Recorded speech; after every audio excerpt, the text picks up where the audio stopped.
Ed Gertsch Jr. is no stranger to success. Since jumping into his ride, the East Haven native has become the Sportsman Division's all-time win leader at Waterford.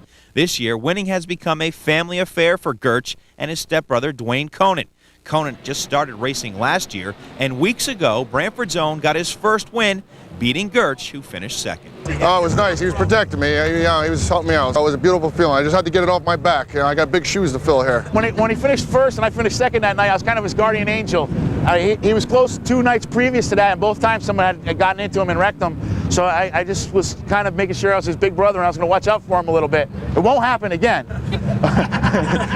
I would consider Eddie the king of the street stocks, especially back in his heyday with Dickie Mills. Once me and Dickie started racing together, we bonded really well. When he was a kid, his hero was Billy Greco, lived right around the corner from him.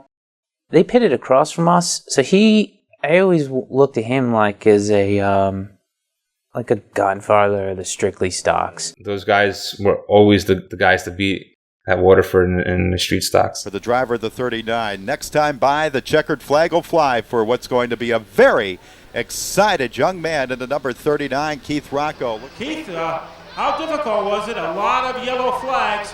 How difficult was it to keep the nerves down? It wasn't that hard. I had a pedal motor to rely on. His first car he bought, his first full-size car he bought from Ryan Stone. I met a guy named Ryan Stone. He was racing at Thompson.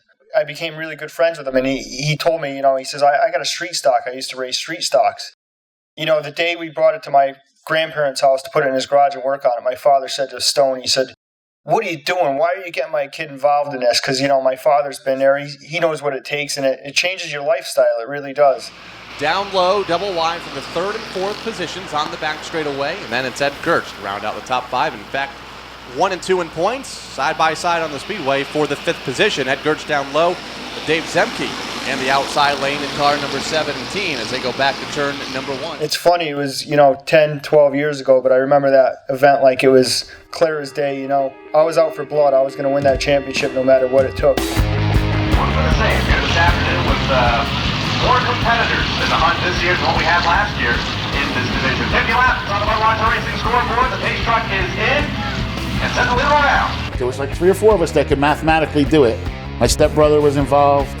Norm Root, I believe, was involved. Keith Rocco was involved, obviously. Ed Gertsch Jr. is outside the number 80.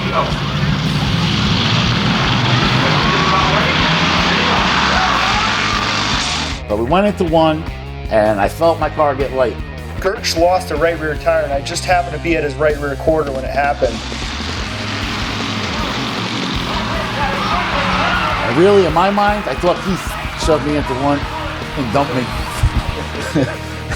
But in reality, what it was, me and Norm Root had touched. They pulled the valve stem out of my left rear tire. And when I went into one, I spun out, and Norm got tangled up in it. And they said that I spun out Gertsch. Rocco gets penalized and goes to the rear of the field. Gary Danko, the pit reporter, talks to his father, Ronnie Rocco, over the PA. "Bill, that was a bad call. Don't hurt the kid. He's just a kid. Don't hurt the kid." The most unusual pit interview I ever heard. We pitted, we went to the back, and we had to start scratch. So now we're on the restart, and I'm a little hot-headed, and I think I passed like 6 or 7 cars by the time we got to turn 2 after they threw the green flag. I could have just settled down and drove into the corner, and everything would have been great, but wasn't thinking too good. And I remember going down the back straightaway, and I'm leading those guys, by the way, that I need to be in front of. And as we go into 3, I pass a slow car on the inside of me. I come back up the racetrack, I hit my little cousin, he goes around, everybody's jumped. He went spinning around and he bounced off the wall, and Norm Root ended up getting wrecked in it. For the championship contenders, the 80 of Norm Root, the 17 of Dave Zemke. Gertsch may have some damage to his car, and Norm Root of Old Sabre. That is a very sad sight. That car being hoisted off the racing surface. That's about as far up. All I had to do was settle down going into 3. If I just calmed down, I had a championship won. Over Wayne Conant coming into this race. So, and Our calculators are going to work overtime to determine the championship at this one. It's whoever got to the front first and whoever picked off the most spots.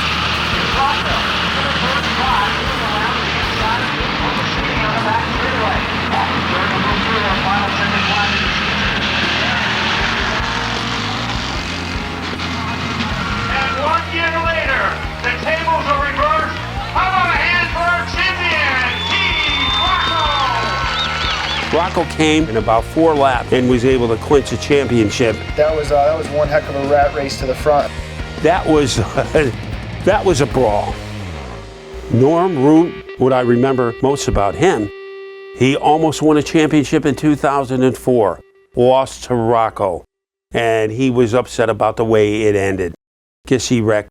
Came back in 2005 and was the dominant car.